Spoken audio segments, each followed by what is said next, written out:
Astagfirullah.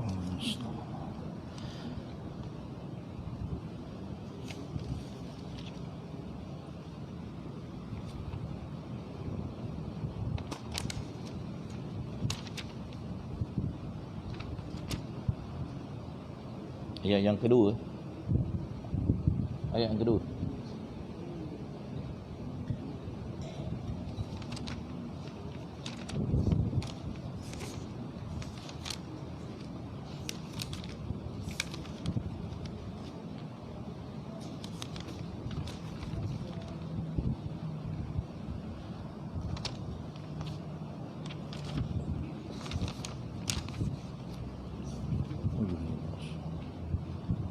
Ayat 21 Ayat 21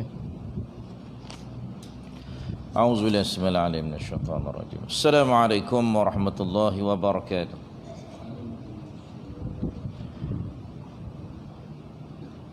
A'udzubillahi bismillahil alim minasyaitonir rajim. Bismillahirrahmanirrahim.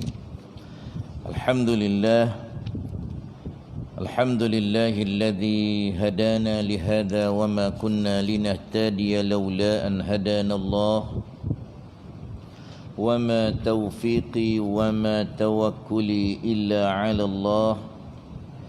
Asyhadu an la ilaha illallah wa anna Muhammadan 'abduhu wa rasuluh. Allahumma salli wa sallim ala habibina wa syafi'ina Muhammadin al-amin khatamul anbiya'i wal mursalin wa ala alihi wa sahbihi ajma'in. Qala subhanaka la ilma lana illa ma 'allamtana innaka antal alimul hakim. Allahumma faqihna fid din, Allahumma faqihna fid din wa 'allimna at-ta'wil wahdina ila siratikal mustaqim. Amma ba'd. Yang saya muliakan Tuan Pengurusi Masjid, Timbalan Pengurusi Masjid, Tuan Imam, Tuan Bilal, seluruh ahli jawatan kuasa masjid yang ada, tuan-tuan haji, tuan-tuan hajjah, tuan-tuan dan perempuan muslimin dan muslimat, para jamaah yang dirahmati Allah sekalian. Pertama-tamanya alhamdulillah, kita panjatkan setinggi-tinggi kesyukuran kepada Allah Subhanahu wa taala, kerana Allah Subhanahu wa taala masih lagi memberi peluang dan kesempatan kepada kita untuk kita terus mengecapi dan menikmati nikmat penghidupan di atas muka bumi Allah taala ini.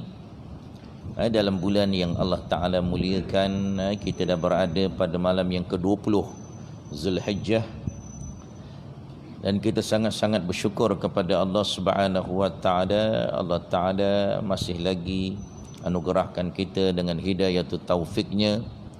Kita dipilih oleh Allah Subhanahu wa taala untuk terus tergolong daripada golongan yang dipilih oleh Allah Subhanahu wa taala untuk memakmurkan rumah Allah Subhanahu wa taala.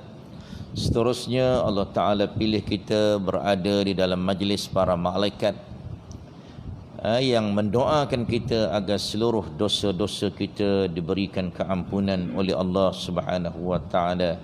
Beruntunglah mereka-mereka yang mendapat doa daripada para malaikat, dan malanglah mereka jika sekiranya sepatutnya mereka sudah mendapat doa daripada para malaikat, mereka meninggalkan majlis ilmu ini. Jadi insya-Allah kita berdoa kepada Allah Subhanahu wa taala, moga-moga kita diberikan nikmat istiqamah untuk terus berada dalam majlis ilmu insya-Allah. Dan kita masih lagi berada dalam surah Al-Qiyamah. Insya-Allah pada malam ini kita akan teruskan pada ayat yang ke-22. Betul ayat yang ke-22. Wujuhun yawma idzin nadhirah. Ayat yang ke-22. Jadi insya-Allah kita akan mulakan dulu majlis kita dengan kita berselawat ke atas Nabi dan surah Al-Fatihah. Kemudian kita akan teruskan membaca ayat surah Al-Qiyamah daripada ayat yang ke-22 insya-Allah. اللهم صل على سيدنا محمد وعلى آل سيدنا محمد. اللهم صل على سيدنا محمد وعلى آل سيدنا محمد. اللهم صل على سيدنا محمد وعلى آل سيدنا محمد. اللهم صل على سيدنا محمد وعلى آل سيدنا محمد. اللهم صل على سيدنا محمد وعلى آل سيدنا محمد. اللهم صل على سيدنا محمد وعلى آل سيدنا محمد. اللهم صل على سيدنا محمد وعلى آل سيدنا محمد. اللهم صل على سيدنا محمد وعلى آل سيدنا محمد. اللهم صل على سيدنا محمد وعلى آل سيدنا محمد. اللهم صل على سيدنا محمد وعلى آل سيدنا محمد. اللهم صل على سيدنا محمد وعلى آل سيدنا محمد. أعوذ بالله من الشيطان الرجيم. بسم الله الرحمن الرحيم. الحمد لله رب العالمين الرحمن الرحيم مالك يوم الدين. إياك نعبد وإياك نستعين. اهدنا الصراط المستقيم صراط الذين أنعمت عليهم غير المغضوب عليهم ولا الضالين.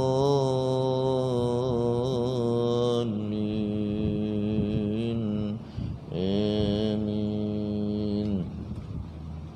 أعوذ بالله من الشيطان الرجيم.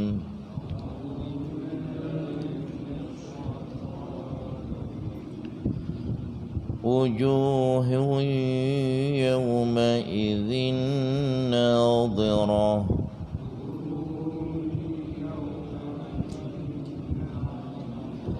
إلى ربها ناظرة ووجوه يومئذ باسرة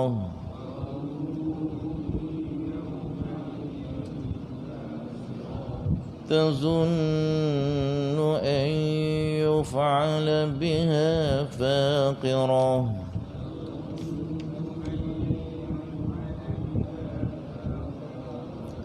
كلا إذا بلغت التراقي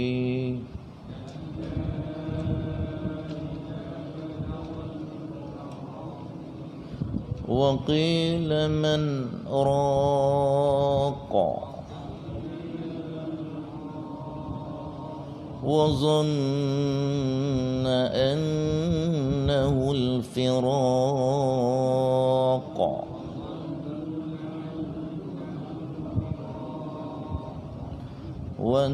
والتفت الساق بالساق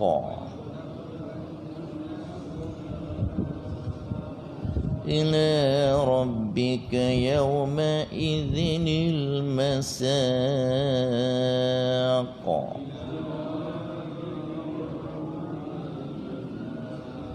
فلا صدق ولا صلى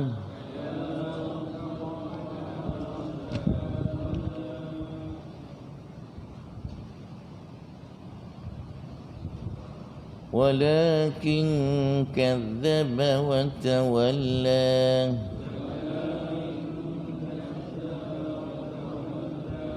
ثم ذهب إلى أهله يتمطى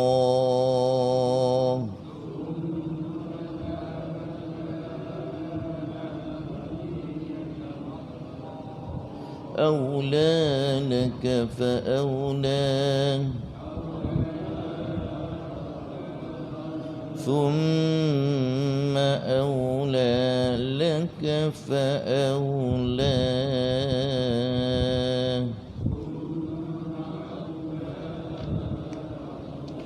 صدق الله العظيم Sadaqallahul azim. Alhamdulillah. Barakallahu lana wa lakum jami'a. Moga-moga kita semua dirahmati, diberkati oleh Allah Subhanahu wa taala. Jadi tuan-tuan dan puan-puan, muslimin dan muslimat yang dirahmati Allah sekalian, pada pengajian yang lalu pada ayat yang terakhir, ayat 20 dan ayat 21, Allah Subhanahu wa taala memberi peringatan kepada manusia yang engkar kepada hari kiamat, kepada manusia yang engkar terhadap hari kebangkitan semula manusia di padang mahsyar, engkar terhadap hari di mana manusia akan dihisab dan dihitung oleh Allah Subhanahu wa taala. Jangan sekali-kali kamu engkar, kata Allah. Tapi perangai manusia, tuhibbunal ajilah, perangai manusia sememangnya cinta kepada perkara yang ajil, perkara yang instan, yang segera. Dia nak cepat, nak cepat, duit pun nak cepat dapat, semua dia nak cepat. Itu yang masuk Pak Mantelo tu, itu perangai manusia. Dan mereka meninggalkan wa tadharunal akhirah, meninggalkan perkara yang Allah Ta'ala tangguhkan, iaitu hari kiamat, hari akhirat. Perkara-perkara yang lambat-lambat ni dia tinggalkan. Yang dia nak, yang dia suka, perkara yang cepat dapat.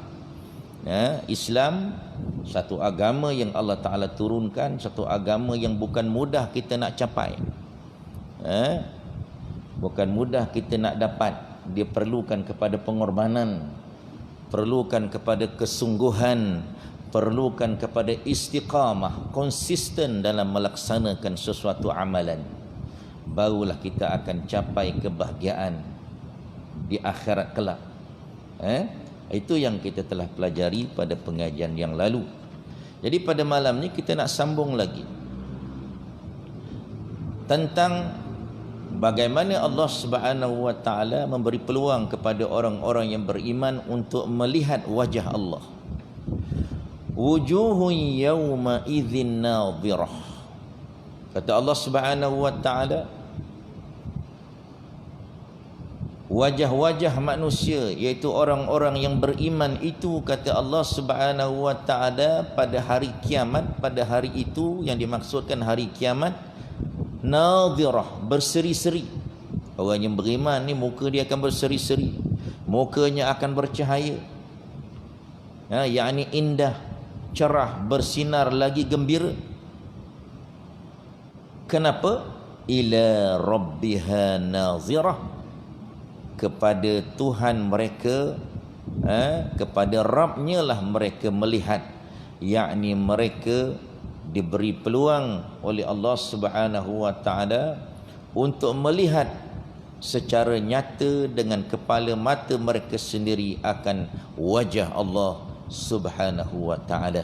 Ini sebagaimana yang ditegaskan oleh Nabi sallallahu alaihi wasallam dalam hadis sahih Bukhari, innakum satarawna rabbakum ayana. Sesungguhnya kamu, kata Nabi, akan melihat akan wajah Rabb kamu secara nyata, secara depan-depan, face to face. Kata orang putih face to face, orang Arab kata wajhan biwajhin, face to face, wajhan biwajhin.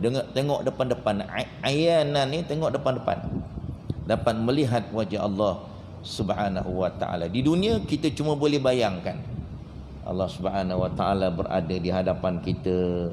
Kalau kita nak buat sesuatu dengan baik, masa kita solat, kita bayangkan Allah Ta'ala duduk depan kita, tengok aja, maka kita akan solat dengan betul, baca dengan betul. Pasal kita tahu, bayangkan Allah Ta'ala berada depan kita, tengah dengar, tengah tengok. Jadi semayang pun khusyuk, tak ada keruk sana, tak ada keruk sini, tak ada buat sesuatu yang boleh menyebabkan semayang kita itu tidak sempurna.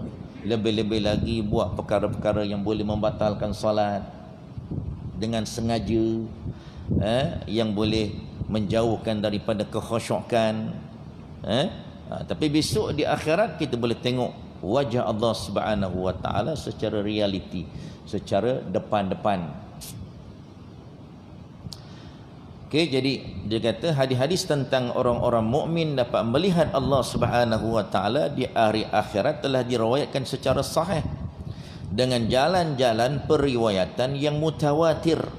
Mutawatir ni ialah hadis-hadis yang diriwayatkan oleh sekumpulan besar para sahabat, lebih daripada 40 orang, yang tidak boleh dipertikaikan. Kalau setakat 2-3 orang tu boleh dipertikaikan. Ni kalau dah 40 orang nak pertikaikan macam mana? Sebab itu tuan-tuan dan puan-puan, solat Jumaat dia minta datang, dalam mazhab kita Syafi'i dia minta datang 40 orang. 40 orang ni yang akan menjadi mata telinga, yang akan menjadi penyampai kepada orang lain yang tak dapat datang tu. Dia kena 40 orang. Dan bila 40 orang, orang tak boleh pertikaikan lagi pasal ramai, benda yang sama semua sampaikan. Okey. Jadi hadis yang mutawatir, hadis yang diriwayatkan oleh lebih daripada 40 orang. Jadi banyak hadis-hadis yang menceritakan tentang bagaimana manusia yang beriman akan berpeluang melihat wajah Allah Subhanahu wa ta'ala secara realiti, secara nyata, face to face, wajhan biwajhin. Seperti hadis Abu Sa'id Al-Khudri radhiyallahu an dan Abu Hurairah radhiyallahu an dalam As-Sahihain, bahawa sekelompok orang berkata, wahai Rasulullah, ada orang bertanya kepada Nabi sallallahu, sahabat-sahabat bertanya kepada Nabi sallallahu alaihi wasallam, dia kata, wahai Nabi, apakah kami boleh melihat akan wajah Rabb kami? Maka Rasulullah bersabda, hal tudarruna fi ru'yati syamsi laisa dunaha sahabun? Apakah kamu terganggu ketika melihat matahari dan bulan tanpa dihalangi oleh awan? Mereka berkata tidak. Beliau bersabda, fa innakum tarawna rabbakum kadzalik, dan demikianlah kamu akan melihat Rabb kamu. Jadi Nabi tanya, kalau kamu tengok matahari, tengok bulan tanpa awan, okey tak? Terganggu tak pandangan kamu? Mereka kata tidak. Begitulah besok di hari akhirat, diumpamakan oleh Nabi macam kita tengok matahari, tengok bulan tanpa ada awan, tengok jelas. Begitulah besok kita melihat wajah Allah Subhanahu wa ta'ala. Dalam As-Sahihain daripada Jarir, ia berkata Rasulullah sallallahu alaihi wasallam memandang satu hari, Nabi ini memandang bulan di malam purnama, ketika bulan penuh, 13, 14, 15 bulan penuh. Itu yang kita disunatkan berpuasa pada siang harinya. Dia panggil hari-hari putih. Kalau 28, 29 tu hari-hari gelap, tak disunatkan puasa di siangnya. Tapi hari-hari putih menjadi kelaziman sunnah Rasulullah sallallahu alaihi wasallam 13, 14, 15 berpuasa. Kecuali baru ni je hari tasyrik, masuk hari yang ke-13 tu tak boleh puasa. Tapi hari 14, 15 disunatkan puasa. Pasal hari tasyrik termasuk hari raya. Raya haji 4 hari. Hari ke-10, 11, 12, 12 dan 13, 4 hari raya yang diharamkan puasa. Okey. Jadi Nabi tengok bulan pada malam purnama itu, lalu baginda bersabda, innakum tarawna rabbakum kama tarawna hadzal qamar. Sesungguhnya kamu kelak, kata Nabi, akan dapat melihat Rabb kamu, Tuhan kamu, sebagaimana kamu melihat bulan ini, kata Nabi. Fa in istata'tum an taghlabu ala salatin qabla tulu'i syamsi wala qabla ghurubiha faf'alu. Maka kamu, apabila kamu mampu menjaga salat sebelum terbit dan terbenamnya matahari, maka lakukanlah. Bila kamu mampu menjaga solat sebelum terbit matahari dan sebelum terbenam matahari, maka lakukanlah. Apa solat sebelum terbit matahari? Solat subuh lah. Dan solat asar sebelum terbenam matahari, solat asar. Ni di antara dua solat yang sangat-sangat diberikan penekanan oleh Nabi sallallahu alaihi wasallam, besar ganjarannya kalau kita dapat menunaikan solat subuh dengan solat asar. Dan di antara hadis-hadis yang diriwayatkan oleh Imam Muslim adalah hadis daripada Syuhaib daripada Nabi SAW. Beliau bersabda, iza dakhala ahlul jannatil jannata, apabila ahli syurga itu masuk syurga, qala yaqulullahu ta'ala, maka berkatalah ahli syurga, telah berkatanya Allah, turiduna syai'an azidukum, maukah kamu aku tambah lagi nikmat? Mereka menjawab, fayaquluna alam tubayyit wujuhana, bukankah engkau telah mencerahkan wajah kami? Alam tubayyit wujuhana, alam tudkhilunal jannata wa tunajjina minan nar, bukankah engkau telah memasukkan kami ke syurga dan telah menyelamatkan kami daripada neraka-Mu? Kemudian qala fayakshiful hijaba, maka Allah Subhanahu wa taala telah menyingkap hijab, menyingkap tirai. Fama u'tu syai'an ahabba ilaihim minan nazari ila rabbihim wa hiya ziyadatu, maka tidak ada sesuatu yang lebih mereka suka, yang lebih mereka cintai, lebih daripada melihat Rabb mereka. Dan inilah tambahan itu, kata Nabi SAW. Kemudian Nabi membaca ayat ini, membaca ayat summa tala hadhil ayah, membaca ayat lilladzina ahsanul husna wa ziyadatun, bagi orang-orang yang berbuat baik ada pahala yang terbaik, iaitu syurga dan tambahannya. Tambahannya apa? Ialah dapat melihat wajah Allah Subhanahu wa taala. Orang boleh masuk syurga je boleh lihat wajah Allah. Dikatakan bahawa Allah Ta'ala akan datang menziarahi orang yang berada di syurga setiap hari Jumaat. Allah Ta'ala tun ziarah orang ahli syurga, tapi ahli neraka Allah Ta'ala tak nak tengok. Allah Ta'ala dah bagi peluang di dunia, suruh ikut cakap Allah, tinggalkan segala larangan Allah Subhanahu wa taala, dia tak nak ikut cakap.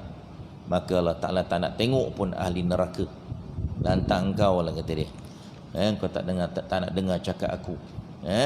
Itu dia tuan-tuan. Itu di antara ziyadah, tambahan, bonus yang Allah Ta'ala bagi. Bukan sahaja Allah Subhanahu wa taala menseri-serikan, menyerikan wajah mereka. Bukan sahaja Allah Subhanahu wa taala memasukkan mereka ke dalam syurga dan melepaskan mereka daripada azab api neraka Allah, bahkan Allah Ta'ala bagi bonus, mereka dapat melihat wajah Allah Subhanahu wa ta'ala yang maha sempurna itu. Dan disebut dalam hadis Muslim, riwayat Imam Muslim, adalah hadis daripada Jabir, innallaha yatajalla lil mu'minina yadhhak, sesungguhnya Allah Ta'ala menampakkan diri untuk orang-orang mukmin seraya tertawa. yakni di hari kiamat. Besok Allah Ta'ala menampakkan dirinya dalam keadaan Allah Ta'ala tertawa, gembira melihat orang-orang yang beriman, orang-orang yang sanggup mengorbankan jiwa dan raga, masa, tenaga, hatta nyawa mereka semata-mata untuk memartabatkan perintah Allah, untuk mengikuti sunnah Rasulullah sallallahu alaihi wasallam. Dan dalam hadis-hadis ini disebut bahawa orang-orang mukmin itu melihat Rabb mereka di hari kiamat, iaitu di taman-taman syurga. Kalau tidak khawatir, tidak bimbang pembaca bosan dengan penjelasan yang terlalu panjang, katanya saya penulis akan menyebutkan hadis-hadis lengkap dan jalan-jalan periwayatannya dan lafaz-lafaznya baik yang sahih dan hasan daripada musnad dan sunan. Akan tetapi hal itu telah boleh disebutkan di tempat-tempat yang berbeza-beza dalam tafsir ini. Allah Ta'ala lah yang memberi taufik, kata dia.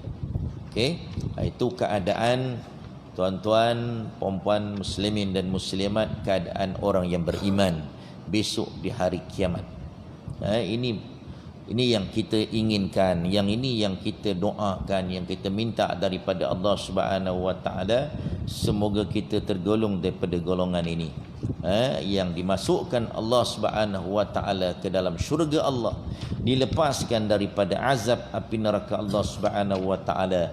Seterusnya kita dapat melihat wajah Allah Subhanahu Wa Taala.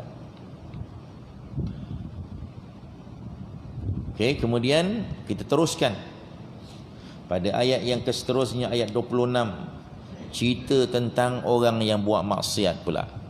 Allah Ta'ala dalam Quran dah menjadi kebiasaannya, dia ada dua cerita. Dia ada cerita yang menggembirakan dan cerita yang menyedihkan dan menakutkan. Ini menjadi kelaziman Allah Ta'ala bercerita. Berita daripada Allah ada dua berita, berita gembira, berita sedih. Berita gembira nak bagi semangat motivasi. Berita sedih ni menduka citakan untuk supaya kita ni rasa insaf, rasa nak bertaubat daripada buat perkara-perkara dosa, perkara-perkara yang dilarang oleh Allah Subhanahu Wa Taala. Sebab itu kita kena selalu baca Quran. Baca Quran jangan baca saja, buka terjemahan, supaya kita boleh datang keinsafan. Kita rasa gerun, kita rasa takut dengan ancaman, peringatan yang telah disebut oleh Allah Subhanahu Wa Taala di dalam Al-Quran. Okey, ayat yang ke-26, yang ke-26 ini Allah Ta'ala sebut, kalla idza balagatit taraqi wa qila man raqa wa dhanna annahu al-firaq. Allah Ta'ala sebut apa? Kalla idza balagatit taraqi. Allah Ta'ala mengkhabarkan tentang keadaan sakaratul maut, serta hal-hal yang menakutkan, yang mengelilingi kematian itu. Semoga Allah Ta'ala meneguhkan kita pada saat itu dengan perkataan yang teguh. Wa yusabbitullahu alladhi bil qawli thabit. Allah Ta'ala berfirman, kalla idza balagatit taraqi, sekali-kali jangan, kata Allah. Sekali-kali jangan kita menafikan akan hari kematian kita. Apabila nafas seorang telah mendesak sampai ke rungkung, bila nafas telah pergi ke kerongkong, telah sampai, balagha ni sampai ke mana? Sampai ke kerongkong. Jika kita menganggap kala sekali-kali di sini, sekali-kali jangan di sini sebagai peringatan keras yang memberi efek, kata dia, yang memberikan kesan, maka makna ayat ini ialah, wahai manusia, pada saat itu kamu tidak akan mendustakan apa yang telah aku khabarkan. Maksud kala ini, wahai manusia, pada saat itu kamu tidak akan mendustakan. Bila nafas dah berada di kerongkong, kamu tidak akan mendustakan lagi apa yang aku khabarkan, kata Allah. Kerana hal itu telah berubah menjadi sesuatu yang terasa dan terlihat di mata kepala. Dan jika kita menganggap kalla bermakna haqqa, benar-benar, maka makna ayat ini jelas, yakni benar jika rohmu dicabut daripada jasadmu dan ia telah sampai di taraqimu, di kerongkongmu. Kata at-taraqi adalah kata jamak tarquwah, asal daripada mufradnya tarquwah, iaitu tulang antara leher bahagian bawah dan pundak, kata dia. Sebagaimana firman-Nya, falaula idza balagatil hulqum, dalam surah Al-Waqi'ah, falaula idza balagatil hulqum wa antum hina idzin tanzurun wa nahnu aqrabu ilaihi minkum walakin la tubsirun falaula in kuntum ghaira madinin tarji'unaha in kuntum sadiqin. Maka mengapa ketika nyawa sampai di kerongkong, padahal kamu ketika itu melihat dan kami lebih dekat kepadanya daripada kamu, tetapi kamu tidak melihat? Maka mengapa jika kamu tidak dikuasai oleh Allah, kamu tidak mengembalikan nyawa itu kepada tempatnya, jika kamu adalah orang-orang yang benar, kata Allah dalam surah Al-Waqi'ah, nak menghuraikan lagi tentang ayat ini. Jadi janganlah kita menafikan masa kita hidup ni, tuan-tuan. Bila besok dah sampai nyawa kat kerongkong, barulah nak insaf, baru nak bertaubat. Masa itu tidak ada lagi taubat. Bila nyawa dah sampai ke kerongkong, tidak taubat, tidak diterima lagi oleh Allah Subhanahu wa taala. Jadi ini peringatan daripada Allah.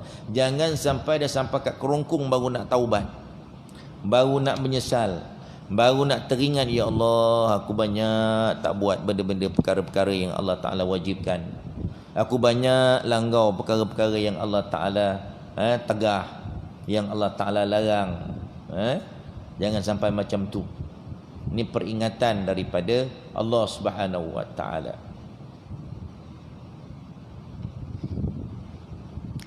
Kemudian Abu Qilabah berkata, firman-Nya wa qila man raqa, dan dikatakan kepadanya siapakah yang dapat menyembuhkan. Ikrimah, sebelum itu Ikrimah berkata kepada Ibnu Abbas radhiyallahu anhuma, yakni adakah pembaca ruqyah yang sudi meruqyah?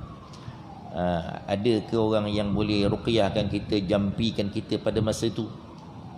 Bila nyawa dah berada di kerongkong, panggil Pak Ustaz, panggil Tok Bomo ke Tok Pawang, tolonglah jampi-jampikan aku ni. Masa tu boleh lagi ke? Allah Ta'ala tanya. Wa qila man raq. Raq ni adalah yang meruqyahkan orang. Raqin, asal daripada perkataan raqa.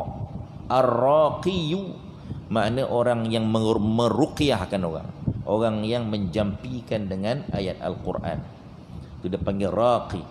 Allah Ta'ala kata, Allah Ta'ala tanya, wa qila man raq, dikatakan kepadanya siapakah yang dapat meruqyahkan kamu, ataupun manakah doktor yang dapat menyembuhkan kamu? Ada ke lagi doktor yang boleh sembuhkan kita? Bawa lah duit 1 bilion ke 23 bilion ke, jumpa dengan doktor kata dah bawa balik je lah, dah tak guna lagi dah, baca Yasin je. Duit banyak pun tak berguna lagi. Okey. Jadi Allah Ta'ala tanya, adakah orang yang boleh sembuhkan kita? Doktor mana yang boleh sembuhkan kita? Tak ada doktor yang boleh sembuhkan.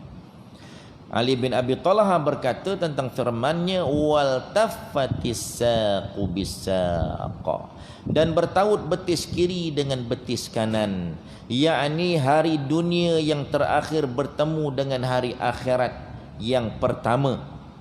Yang dikata betis kiri dengan betis kanan ni maksudnya, kata dia, dunia yang terakhir bertemu dengan hari akhirat yang pertama. Sehingga kedua hal yang dahsyat itu pun bertemu. Mula-mula akhirat yang pertama adalah hari kematian kita. Itu dipanggil akhirat pertama. Kiamat kecil. Kiamat kecil. Itu sebab tuan-tuan dan puan-puan, muslimin dan muslimat yang dirahmati Allah sekalian, kalau kita tengok dalam hadis-hadis Nabi sallallahu alaihi wasallam, Nabi banyak sebut di antara perkara-perkara iman, perkara iman, iman kita ni, beriman kepada Allah. Rukun-rukun iman tu hanya Nabi sebut 2 je. Man kana yu'minu billahi wal yaumil akhir. Siapa yang mengaku dirinya beriman kepada Allah dan beriman kepada hari kiamat. Nabi tak sebut dah banyak-banyak. Beriman kepada kitab, Nabi tak sebutlah. Dalam Nabi nak bagi motivasi kepada para sahabat, nak bagi peringatan, Nabi kata mangka, di antaranya Nabi sebut man kana yu'minu billahi wal yaumil akhir falyukrim dhaifah. Siapa yang mengaku dirinya beriman kepada Allah, beriman kepada hari kiamat, maka hendaklah dia membiasakan diri dia memuliakan tetamu. Itu di antara Nabi cara nak bagi motivasi supaya buat benda baik. Di antara perkara baik yang Nabi sarankan yang dalam hadis ini, supaya kita selalu memuliakan tetamu. Tapi Nabi bagi peringatan dulu. Kalau siapa diri dia mengaku beriman kepada Allah, beriman kepada hari kiamat, muliakanlah tetamu, kata Nabi. Rukun-rukun iman yang 6 tu Nabi hanya fokuskan 2 je. Beriman pada Allah, lepas tu beriman kepada hari kiamat tu, hari kematian kita. Dah cukup dah untuk kita jadi orang yang baik. Dalam hadis yang lain Nabi sebut falyakul khairan aw liyasmut. Man kana yu'minu billahi wal yaumil akhir falyakul khairan aw liyasmut. Siapa yang mengaku dirinya beriman kepada Allah, beriman kepada hari kematian, kiamat kecil dia, iaitu hari kematian dia, maka bila nak bercakap, bercakaplah perkara yang baik-baik. Kalau rasa mulut tu kalau keluar aja celaka, sial, babi, lahaba engkau, baiklah diam, kata Nabi. Tapi Nabi nak bagi motivasi itu, Nabi kaitkan dengan keimanan, rukun-rukun iman. Tapi 2 sahaja, itu pun sudah cukup sebenarnya. Bila kita percaya kepada Allah, beriman kepada Allah, beriman kepada hari kematian kita. Bimbang-bimbang tengah celakakan orang terus meninggal. Bimbang-bimbang tengah mempertikaikan Islam, tengah mencaci cerca Nabi, sunnah Rasulullah SAW, terus meninggal. Bimbang-bimbang tengah buat maksiat terus meninggal. Itu sudah cukup sebenarnya untuk kita menjadikan diri kita orang yang senantiasa berada di atas siratal mustaqim, senantiasa beramal dengan apa yang disuruh oleh Allah. Sudah cukup sebenarnya. Yang jadi orang ni masih tak nak semayang, hari Jumaat masih lagi tak nak datang semayang Jumaat. Mentang-mentang lah PKPP ni sekarang, semayang dia semayang Jumaat ada had kan. Sini sampai berapa? 250 orang. Lepas tu dah stop kan.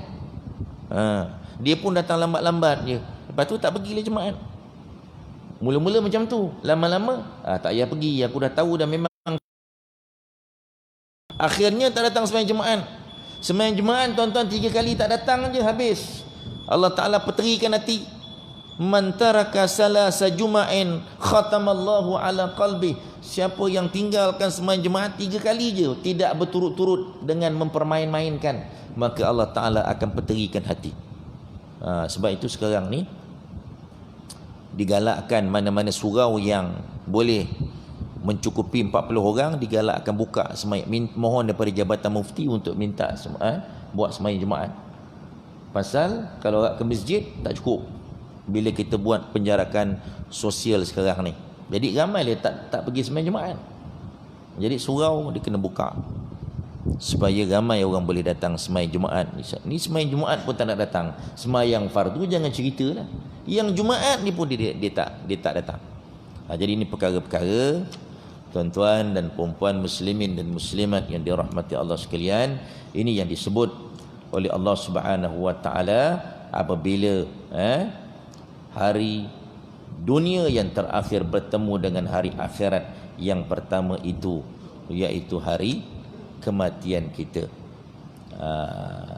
Jadi kemudian ila rabbika yauma idzinil masaq, dan kepada Rabbmu lah pada hari itu kamu akan dihalau, kamu akan dikembalikan, kamu akan bertemu dengan Allah Subhanahu wa taala. Itulah dia apa yang kita nak pelajari pada malam ini, menceritakan tentang bagi ancaman, bagi peringatan kepada kita tentang hari kiamat, supaya kita mempunyai persediaan yang secukupnya sebelum kita dipanggil oleh Allah Subhanahu wa taala untuk bertemu dengan Allah taala buat selama-lamanya.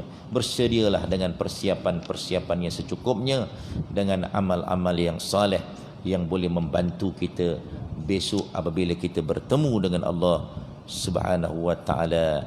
Dan kita berdoalah kepada Allah supaya kita tergolong daripada golongan yang istiqamah dalam beramal, dan seterusnya dapat melihat wajah Allah di dalam syurga Allah Subhanahu wa taala, insya-Allah. Jadi saya rasa itu sahaja yang dapat kita perkatakan. Moga-moga ada nak tanya ke? Satu soalan.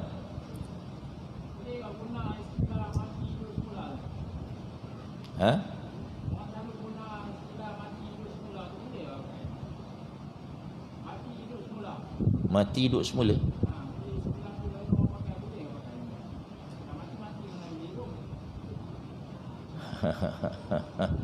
Tak digunakan untuk apa tu?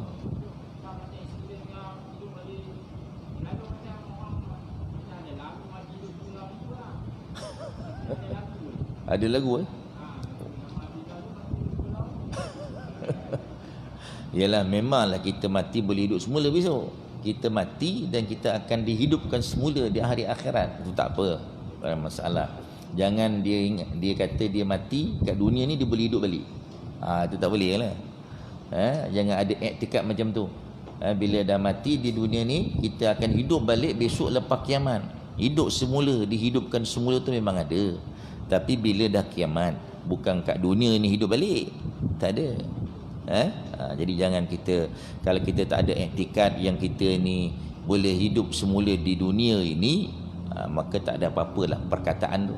Tapi kalau kita iktikad yang kita tidak akan hidup semula di dunia ni, tapi kalau kita iktikad cakap-cakap, ya aku ni mati ni aku boleh hidup balik. Ataupun kalau orang yang bukan Islam, dia panggil kelahiran semula. Betul? Kelahiran semula. Dia kata, kau bunuh aku, nanti aku akan lahir semula orang lain, tapi wajah macam dia akan hidup semula. Konon itu tak boleh. Itu i'tikad yang salah, bertentangan dengan Islam. Okey, itu saja. Wallahu alam. Kita tangguh dengan baca surah wal asri dan tasbih kafarah. Bismillahirrahmanirrahim. Wal asri innal insana lafi khusr illa alladhina amanu wa 'amilus salihat wa tawassaw bil haqq wa tawassaw bis sabr.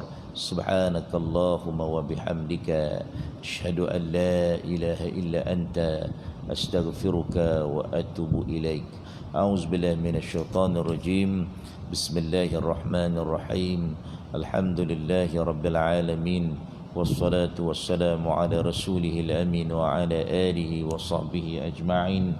يا ربنا لك الحمد كما ينبغي لجلال وجهك وعظيم سلطانك. اللهم صل على سيدنا محمد عبدك ورسولك النبي الأمي وعلى آله وصحبه وبارك وسلم. اللهم انفعنا بما علمتنا وعلمنا ما ينفعنا وزدنا من علمك يا رب العالمين. اللهم ارزقنا فهم النبيين وحفظ المرسلين وإلهام الملائكة المقربين في العافية يا أرحم الراحمين. اللهم اجعل جمعنا هذا جمعا مرحوما وتفرقنا من بعده تفرقا مباركا معصوما. صلى الله على سيدنا محمد. الحمد لله رب العالمين. تقبل الله.